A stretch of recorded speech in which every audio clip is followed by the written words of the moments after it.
1200 ఎకరాల వరకు industrial parks నిర్మాణం కోసం లాక్కోవడం ఎంతవరకు న్యాయం ఈ ప్రభుత్వానికి?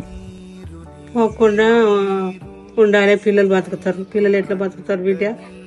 వ్యవసాయం తప్ప వేరే పని తెలియని అమాయకులు ఇంకేం మా తాత ముత్తాత వ్యవసాయమే, మేము వ్యవసాయమే. మాకు 3 బిడ్డలు, ఒక కొడుకు. ఏం ఆధారం లేదు. ఇక మేము మందు తాగి సచ్చుడే ఉంది మా దగ్గర.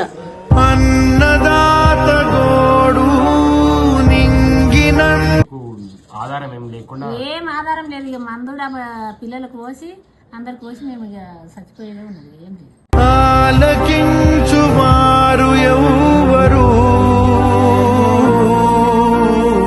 చచ్చిపోయిండు, నా కొడుకు చచ్చిపోయిండు, నా మన్మడు చిన్నగా ఉన్నాడు. దాని మీద మేము ఆధారపడి బతుకుతున్నాం. ఇలాంటి ప్లేసెస్ లో ఇండస్ట్రియల్ పార్క్స్ పడితే ఇండస్ట్రియల్ వాళ్ళకి బెనిఫిట్ తప్ప ఇక్కడున్న లోకల్ జనాలకు ఏదో మంచి చేయాలనో లేకపోతే ఉపాధి కల్పిస్తామనో గవర్నమెంట్ చెప్పేదంతా పచ్చి అబద్ధం.